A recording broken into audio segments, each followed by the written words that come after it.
ఇప్పుడు ఎలా ఉంటే దేవుడికి దగ్గర అవుతారో చెబుతున్నాడు ఖచ్చితంగా. నెగటివ్ అయిపోయింది, పాజిటివ్ చూద్దాం ఖచ్చితంగా. నిరతాన్నదాన వైఖరి చెలంగడివారు, నెనరొప్ప దీనుల మనుచువారు, గో విప్రబాంధవ గురుభక్తి కలవారు, శివ విష్ణు పూజలు చేయువారు, పరధన పరసతీ భరత చందనివారు, పరధన పరసతీ భరత చందనివారు, పరహితాచరణులై పరగువారు, సుజ్ఞాన సహితులై సొబగు మీరెడివారు, సత్యవచోరూఢి సలుపువారు, తలపు లోపల అనయమ్ము ధర్మకార్య నిష్ఠ గలవారలందరూ నీకు ప్రియులు, తలపు లోపల అనయమ్ము ధర్మకార్య నిష్ఠ గలవారలందరూ నీకు ప్రియులు, భూనుత విలాస పీఠికాపుర నివాస, కుముదహిత కోటి సంకాశ కుకోటేశ, నిరతాన్నదాన వైఖరి చెలంగడివారు. రోజు ఎంతో కొంత అన్నదానం చెయ్యాలి. ప్రతి కుటుంబము చేయొచ్చు. ఇంటికి అతిథి వస్తే అతిథికి పెడతాం, లేకపోతే కనీసం కుక్కలకి పిల్లులకి అన్నం పెట్టచ్చండి. భూతదయ అంటారు దాన్ని, వైశ్వదేవం అంటారు బ్రాహ్మణుల భాషలో, సంస్కృత భాషలో వైశ్వదేవం అంటారు. వైశ్వదేవము అంటే పశువులని పక్షులని పోషించడం, బలి ఇవ్వడం, ఆహారం. అన్ని కులాల వాళ్ళు చేయించేది, బ్రాహ్మణులకు కాదు. బ్రాహ్మణులకి విధి తప్పదు, వాళ్ళు నిత్యాగ్నిహోత్రం వైశ్వదేవం చేయకుండా అన్నం తినడానికి వీల్లేదు, అది విధి. కొంతమందికి విధి ఎందుకు చెబుతారు అంటే, ఎవరూ చేయకపోయినా వాళ్ళైనా చేస్తారు కదా అని చెబుతారు. వాళ్ళని ఏదో ఆకాశంలో కూర్చోబెడదామని కాదు. అందుకే బ్రాహ్మణ దౌర్భాగ్యం ఏమిటో మీకు తెలియదమ్మా, మాకు తెలుసు.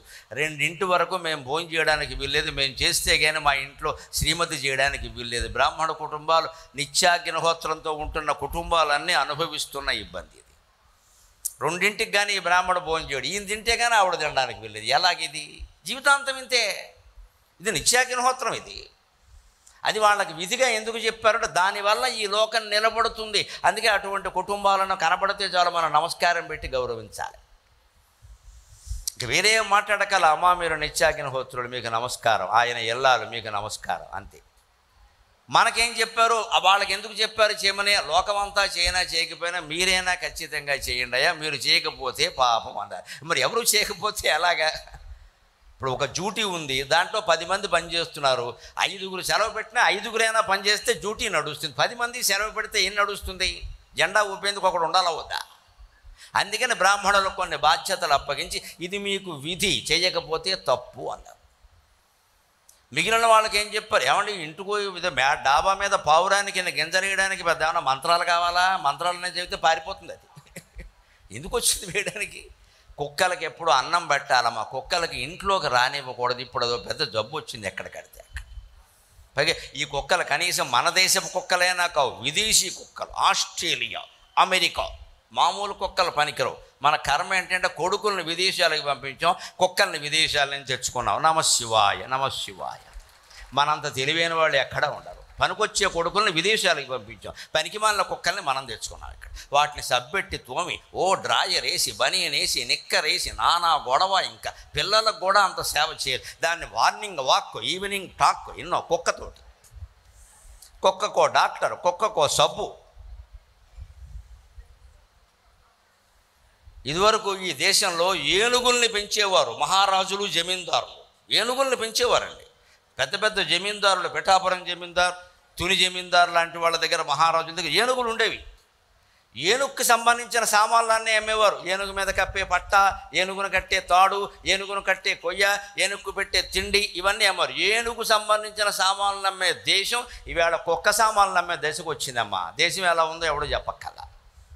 ఏ జంతువుల్ని పోషించాలి, ఏ జంతువుల్ని వ్యతిరేకించాలి. మనం కొట్టక్కర్లేదు, కుక్కనే అన్నం పెట్టాలి, పంపేయాలంటే.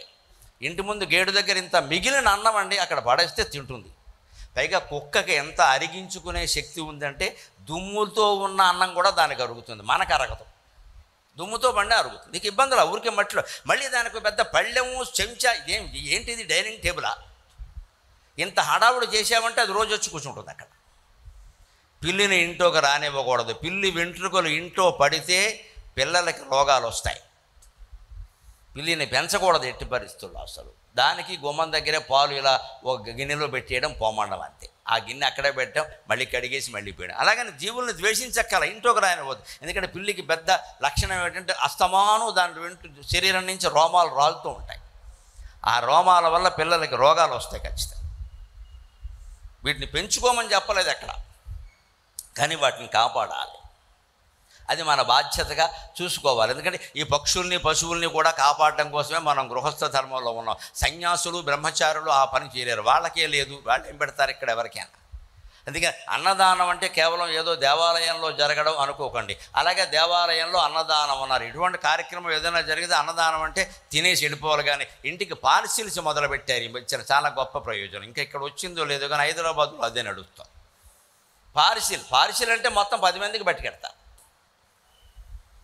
ఈ పార్సిల్ సర్వీస్ పెట్టకూడదు ఇక్కడ. ఈ అమెజాన్ సర్వీసులు అండి మనకు పని ఏం లేదు ఇక్కడ. అక్కడ పెట్టింది తినమనంటే పొమ్మనండి అంతే. ప్రసాదంలాగా ఉండాలి. అందులో అనేక రకాలు పెట్టి పెద్ద స్టైల్ చేయాల్సిన అవసరం లేదు. దేవుడు ప్రసాదం అది.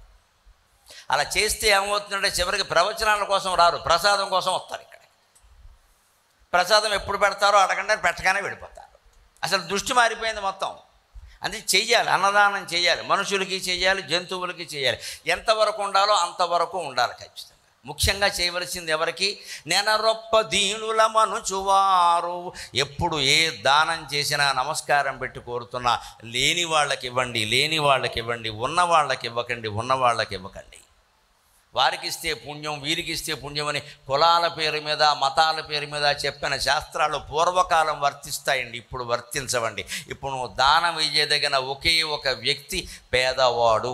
నీకు సంబంధించి ఎవరు తెలిసిన పేదవాళ్ళు ఉన్నా వాళ్ళ ఇంటికి మనం వెళ్ళి ఇవ్వాలి. ఇంతమంది మహిళలు కనపడుతున్నారు కాబట్టి నమస్కారం పెట్టి కోరుతున్నానమ్మా, రేపు శ్రావణ మాసం నోములు చేస్తే మీ కారులో కానీ మీ ఆటోలో కానీ మీరు ఒక 10 చీరలు పెట్టుకుని నిమ్న వర్గాల ఇంటికి వెళ్ళి, అన్ని కులాల ఇంటికి వెళ్ళి వాళ్ళకి డేరాలు వేసుకుని బతుకుతూ ఉంటారు ఊరు బయట. వాళ్ళ దగ్గరికి వెళ్ళి బొట్టెట్టి ఒక చీర పెట్టండి అమ్మా. హిందూ మతంలో జరిగేటువంటి ఇతర మత మార్పిళ్ళన్నీ వెంటనే ఆగిపోతాయి. మనం ఆదరిస్తే వేరే మతంలోకి ఎందుకు ఎడతారండి? వాళ్ళని అనవలసిన పని లేదండి, మనమే ద్వేషిస్తున్నాం వాళ్ళని. మన పక్కన కూర్చుని వాడు జపం చేయడానికి వీల్లేదు, మన పక్కన కూర్చుని ప్రార్థన చేయడానికి వీల్లేదు, మన పక్కన కూర్చుని అన్నం తిండా నువ్వేం ఓడబొడుచుకుని పుట్టావా ఇక్కడ బ్రహ్మదేవుడి నుంచి? ఆయన ఏమన్నా పుట్టలేదా? ఎందుకని కులపరంగా ద్వేషించాలండి? ఆధునిక కాలంలో కులపరమైన భేదాలు పోకపోగా కర్మ కొద్దీ ఇంకా పెరుగుతున్నాయి. మళ్ళీ ఏమైనా పిల్లనిచ్చి పెళ్లి చేయమన్నారా? అటువంటిదంటే వేరే విషయం అండి. కలిసి 4 మెతుకులు తినడానికి నీ కులము నా కులము అడ్డమైతే దిక్కుమాలిన కులం తీసుకెళ్ళి గంగలో కలిపేద్దామండి. అక్కర్లేదు మనకి ఇక్కడ. అంతా కలిసి భోజనం చేయాల్సిందే ఖచ్చితంగా. కార్తీక మాసం సందర్భంలో కులపరంగా జరగకూడదండి, హిందూ మతపరంగా జరగాలి, హిందూ ధర్మపరంగా జరగాలి ఖచ్చితంగా. హిందువులందరూ ఏకపంక్తిలో భోజనం చేయాలి ఖచ్చితంగా. సంవత్సరానికి ఒక్క నెల, ఒక్క సోమవారం లేదా ఆదివారం చేయలేమా? ఆ మాత్రం సంఘటితంగా ఉండలేమా? ఇతర మతాల వారందరూ ఎంతో సంఘటితంగా ఉండి వారి నాయకుల్నే వారు ఎన్నుకుంటారే, మనం ఎందుకు ఎన్నుకోలేమండి? మనం 2 మెతుకులు కలిసే తిన్న వాళ్ళం ఓట్లు ఎక్కడేస్తామమ్మా మనం? మనకి ఎంతసేపు క్యాస్ట్ కూడా చచ్చింది ఇక్కడ మధ్యలో. ఇక్కడ వాళ్ళు ఇలా వీళ్ళు ఇలా అని వ్యాఖ్యానాలు చేయడం. కానీ మరి నా క్యాస్ట్ ఏమిటో గమనించకుండానే మండపేటలో ఇక్కడ ఇన్ని వేల మంది వచ్చారే. సంఘటనకి ఇదే ఉదాహరణ. మీ కులాలు నాకు తెలియదు. నా అదృష్టం ఏమిటంటే ముస్లిముల్లో, క్రైస్తవుల్లో, నాస్తికుల్లో కూడా నాకు అభిమానులు ఉన్నారమ్మా. నా అదృష్టం అది సరస్వతి కటాక్షం. నా అదృష్టం అది. నేను మొన్న రైల్లో కనపడి నాకు టికెట్ కొన్నాను ఒక ముస్లిం. నా రైలు మిస్ అయితే ఆయన టికెట్ నాకు ఇచ్చిన వాడు ఒక ముస్లిం. గడ్డం పెరుగుంది, చూసామంటే నేను ముస్లింలు సార్, అయినా మీకు అభిమాని. ఆ మాట చెప్పక్కర్లేదే, నువ్వు అభిమాని అన్నావు కదా అని. దేవుడు అందరికీ ఒకటే కదా అన్న. మీరు దేవుడి కంటే ఎక్కువ జీవితం గురించి చెబుతారండి, అందుకే వీ లవ్ యూ అన్నాడు ఆయన ఖచ్చితంగా. మీరు దేవుడి కంటే ఎక్కువ జీవితం గురించి చెబుతారు. మాకు కావాల్సింది జీవితం అందరికి ఒకటే కదా. ముస్లిం జీవితం వేరే, క్రైస్తవ జీవితం వేరే, హిందువు జీవితం వేరే ఉండదండి. అన్నం ఒకటే, ఆకలి ఒకటే, ఆర్తి ఒకటే, ఆవేదన ఒకటే. ఎక్కడ హిందుత్వం, ఎక్కడ వేరేతనం? ఏముందండి మన అజ్ఞానం? కానీ దేవుడికి వాళ్ళు వేరే పేరు పెట్టుకున్నారు, మనం వేరే పేరు పెట్టుకున్నాం, ఇంతే కదా. ఏముంది, మనమేమైనా ఒక పేరు ఎట్టామో 100 పేర్లు ఎట్టాం. మనం ఎక్కడ ఇన్ని 100 పేర్లు ఉండగలేదు, ఇంకో 2 పేర్లతో మనకేమైనా నష్టం వచ్చిందా? కానీ ఎక్కడ జాగ్రత్త పడాలో యావత్ హైందవ జాతి అంటే మత మార్పిడి జరగడానికి వీల్లేదు. వేల ఏళ్ల మన సంప్రదాయాన్ని మనం నిలబెట్టుకోవాలంటే ఎవ్వరికి మీరు శ్రావణ మాసం నోములు పెట్టి చీర పెట్టినా లేని వాళ్ళకి పెట్టండి, వాళ్ళ గుడిసి దగ్గరికి వెళ్ళండి, ఆ ముత్తైదువుని పిలవండి, బొట్టెట్టండి, నువ్వు నా సోదరివి అని చెప్పండి, గౌరీదేవి అని చెప్పండి, మీకున్న దాంట్లో మంచి చీర పెట్టండి అమ్మా. సకల మత సామరస్యం, సకల కుల సామరస్యం దాంతో సాధ్యం. ఏం చేసినా పేదవాళ్ళ కోసం, ఏం చేసినా పేదవాళ్ళ కోసం. ఉన్న వాళ్ళకి ఎంతసేపు మనం బంధువులు చూసుకుంటాం. అక్కడ ఆడపడుచు, మరదలు, తోడుగోళ్ళు, తోడళ్ళు, మేనళ్ళు. నువ్వు ఎంత 20,000 రూపాయల పట్టు చీర పెట్టినా ఆడపడుచు పెట్టిన చీర మరదలకి నచ్చదు, మరదలు పెట్టిన చీర ఆడపడుచుకు నచ్చదు. మూతి మన ముద్దాపురానికి తిప్పేయడం ఖాయం. ఎందుకంటే ఆ బంధమే అటువంటిది. నీకు నచ్చదో, నచ్చని వాళ్ళకి ఎందుకు పెట్టాలి? అదే మీ ఇంట్లో పని మనిషికి పెట్టామనుకో, పాత చీర పెట్టిన అమ్మగారు కట్టుకున్న చీర అని కట్టుకుంటుందమ్మా. అటువంటి వాళ్ళకే పెట్టి తిట్టేవాళ్ళక. ఇది చేస్తే ఖచ్చితంగా అన్ని వర్గాలు బాగుంటాయండి. వేరే ఏమి తీవ్రవాదాలు, విప్లవాలు రావాల్సిన అవసరం లేదండి. మనకు ఉన్నదాన్ని చూస్తున్నాం, ఎలాగో ఇవ్వదలుచుకున్నాం కదా, అది చాలా గొప్ప. అలా చేస్తే దేవుడికి దగ్గర అవుతాం మనం ఖచ్చితంగా. గో విప్ర బాంధవ గురుభక్తి కలవారు, శివ విష్ణు పూజలు చేయువారు. గోపూజ, విప్రపూజ, బ్రాహ్మణ పూజ, అలాగే బంధువుల్ని సత్కరించడం, అలాగే గురువుల్ని సత్కరించడం, ఇది మానకూడదు ఎప్పుడు కూడా. మీ గురువుగారు పుట్టినరోజు, మీకు పాఠం చెప్పిన గురువుగారు పుట్టినరోజు ఉంటే ఎక్కడున్నా మీరే వెళ్ళాలి. డబ్బు ఇచ్చినా ఇవ్వకపోయినా ఓ పంచో, ఓ ప్యాంటో, ఓ చొక్కా ఏదో ఆయన చేతిలో పెట్టి నమస్కారం చేసి ఓ యాపిల్ పండు ఎట్టి దండం పెట్టి మాకు మీరు 1వ తరగతిలో పాఠం చెప్పారంటే మురిసిపోతాడు ఆయన. అటువంటి గురుభక్తి, గోబ్రాహ్మణ భక్తి అన్నీ ఉన్నవాళ్లే దేవుడికి దగ్గర అవుతారు. శివ విష్ణు పూజలు చేయువారు. ఏ భేదము లేకుండా ఏ నెలలో ఏ పండుగ వస్తే ఆ దేవుణ్ణి ఆరాధించడమే హిందుత్వం. అందువల్ల మనం దేవుడికి బాగా దగ్గర అవుతాం ఖచ్చితంగా. శివ విష్ణు పూజలు చేయువారు. పరధన పరహిత పరధన పరసతి పరత చందని వారు, పరహితాచరణులై పరగువారు. ఇతరుల ధనాన్ని ఆశించొద్దు, ఇతరుల స్త్రీలకేసి కన్నెత్తి చూడొద్దు. పరస్త్రీ అంటే తల్లితో సమానం, నమస్కారం పెట్టి వెళ్ళిపోవడమే అక్కడి. అప్పుడు సంసారాలు అన్నీ బాగుంటాయి. అటువంటి వాడు సత్ప్రవర్తన కారణంగా దేవుడికి దగ్గర అవుతాడు, స్త్రీ అయినా సరే పురుషుడైనా సరే. అంతేకాదు, పరధన పరసతి పరత చందని వారు, పరహితాచరణులై పరగువారు. ఎప్పుడూ ఇతరులకి ఏం మేలు చేద్దామా అని చూడాలి. వాళ్ళని ఆక్షేపించడం, ఆరోపించడం కాదు. ఇక్కడ ఎంతసేపు వీలైనంత ఉపకారం చేద్దాం. వాళ్ళ కష్టంలో ఉన్నారు, వెళ్ళి పలకరిద్దాం. పోనీ 10 రూపాయలు సాయం చేయగలిగితే చేద్దాం. ఆ పరహిత ఆచరణ ఎవరి యందు ఉంటుందో వాళ్ళకి దేవుడు కనపడతాడు ఖచ్చితంగా. సుజ్ఞాన సహితులై సొబగు మీరెడివారు, సత్యవచోరూఢి సలుపువారు. సుజ్ఞానం, జ్ఞానం వేరు, విజ్ఞానం వేరు, సుజ్ఞానం వేరు. విజ్ఞానము అంటే ఈ భౌతిక ప్రపంచానికి సంబంధించిన పరిజ్ఞానం, మన పుస్తకాల్లో ఉంటుంది, లోకయాత్ర చేస్తే తెలుస్తుంది. జ్ఞానం అలా రాదు. జ్ఞానం అంటే అధ్యాత్మ జ్ఞానం.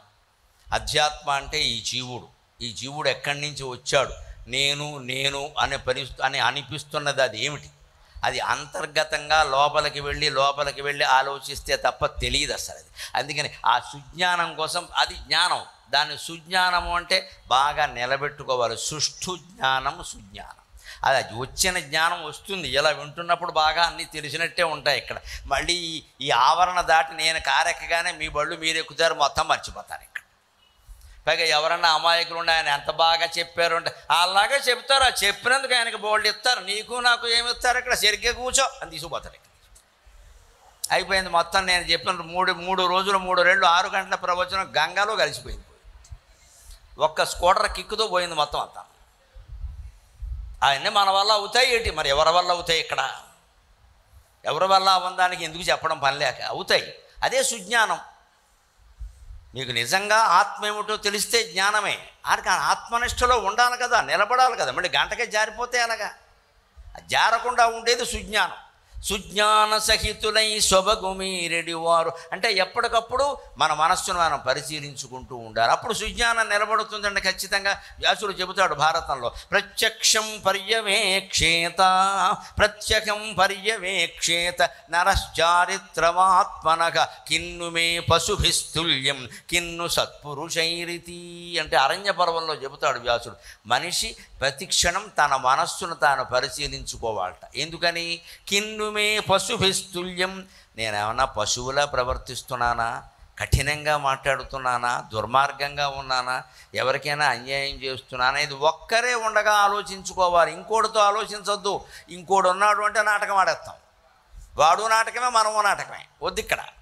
ఒక్కరే ఉన్నప్పుడు అందుకే రోజుకి అరగంట సేపు పొద్దున్న, అరగంట సాయంత్రం, ఒక గంట సేపైనా ఏకాంతంగా ఉండాలి మనుషులు. భార్యాభర్త కూడా పక్కన ఉండొద్దు, ఇద్దరు ఏకాంతంగానే ఉండాలి. నేనేం చేస్తున్నా, నా మనస్సు ఏమిటి, నా ఆలోచన ఏమిటి. కిన్ను మే పశుభిస్తుల్యం కిన్ను సత్పురుషైరితి, నేను పశువులాగా ప్రవర్తిస్తున్నానా, సజ్జనుల్లాగా ప్రవర్తిస్తున్నానా అని ప్రతి మనిషి ఒక అరగంట కేటాయించుకుని ఆలోచిస్తే లోకంలో పాపాలన్నీ ఆగిపోతాయమ్మా, ఆగిపోతాయి. అనుమానమే లేదు. ఇక్కడ ఉన్న ఇన్ని వేల మంది ఆలోచిస్తే ముందు మండపేటలో అన్నిటికంటే ముందు కృతయుగం వచ్చేస్తుంది. ఇక్కడ అనుమానం ఏం లేదు. ఇక్కడ నా జన్మ ధన్యం అవుతుంది. అంతకంటే ఏం కావాలి? మనం పొరపాటు ఎక్కడ పడతామంటే వినేది వింటాం, వినేది మళ్ళీ ఎప్పుడు వస్తారో ఏం చేస్తా వస్తే ఎక్కడ.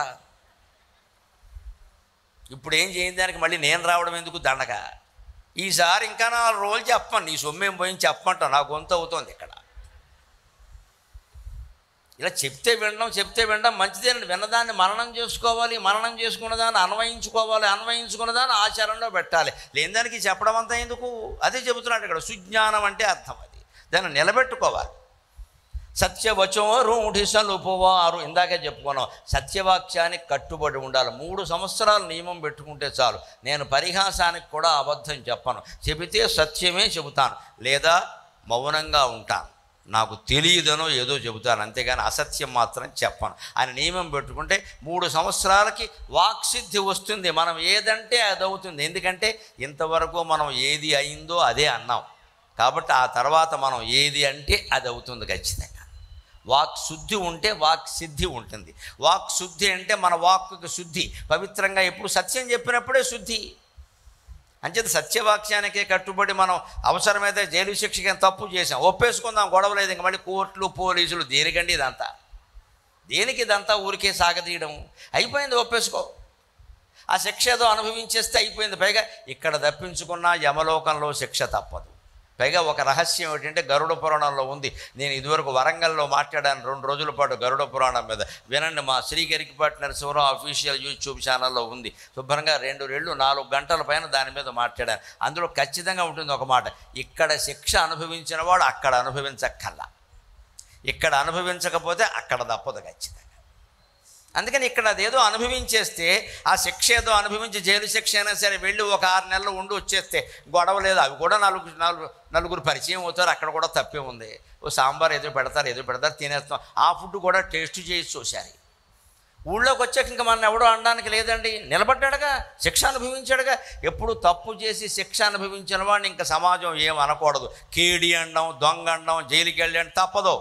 కోట్లు మింగేసి కూడా జైలుకి వెళ్లకుండా తప్పించుకు తిరుగుతున్న దుర్మార్గుల కంటే ఈ ఒప్పుకొని జైలుకి వెళ్ళినవాడు నా దృష్టిలో హరిశ్చంద్రుడి కింద లెక్క అండి, హరిశ్చంద్రుడి కింద లెక్క.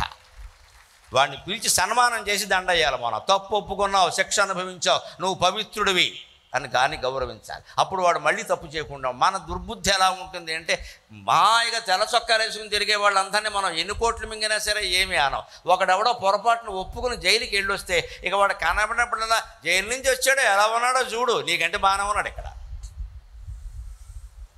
దానివల్లే చాలామంది నేరాలు ఒప్పుకోవట్లేదమ్మా. ఎప్పుడు లోకం వ్యాఖ్యానం మీద మనుషుల ప్రవర్తనలు ఆధారపడి ఉంటాయి. మనం నేరస్తుడిని క్షమించగలిగితే ఒప్పుకుంటాడు ఖచ్చితంగా. లోకం క్షమించదు, నన్ను కాదు నా బిడ్డల్ని కూడా అంటుంది. అంతే కదండి. వాడు తప్పు చేసి జైలుకి వెళ్ళి వస్తే వాళ్ళ అమ్మాయి కనపడగానే దీనికి పెళ్ళి ఎందుకు అవుతుంది, ఆడికేడి మనకు మొత్తం మాటలు ఇక్కడ మనకి. దాని పెళ్ళికి వాడు కేడీతనానికి సంబంధం ఏమిటో, అమ్మాయి ఏమన్నా హత్య చేసిందా? ఇలా కుటుంబాన్ని మొత్తం తిడతాం కాబట్టి ఎవ్వరూ లోకంలో తప్పులు ఒప్పుకోరండి అసలు. అమ్మ ఒప్పుకుంటే ప్రమాదం అందరూ తిడతారు అని ఒప్పుకోవడం కోర్టుకి కడతాడు. పోలీసులు అంటాడు ఎందుకు వచ్చిన గొడవ ఇది, 4 లక్షల కేసులు పెండింగ్లో ఉన్నాయి దేశంలో, ఏది తెమలతో. ఒక్క మనిషిలో నిజాయితీ ఉంటే ఇన్ని కేసులు అవసరం లేదు కదండి.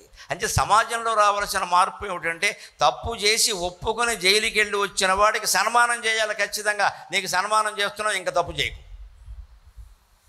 చేయకు, వాడు చేయడం మళ్ళీ ఖచ్చితంగా. పైగా ఆ చేసినప్పుడు జైలుకి వెళ్ళినప్పుడు వాడు పడిన క్షోభ ఏమిటో చెబుతాడు. అది గాంధీ గారి ఆత్మకథ కంటే గొప్పదని నేను అడిగితే బ్రహ్మాండంగా వస్తుంది మార్పు. నేను ఎంత క్షోభపడ్డాను, నా పిల్లకి దూరం అయ్యాను, క్షణికావేశంలో చేశాను అంటే అది చాలామంది మీద ప్రభావం చూపించి మళ్ళీ ఎవరు చేయరండి తప్పని.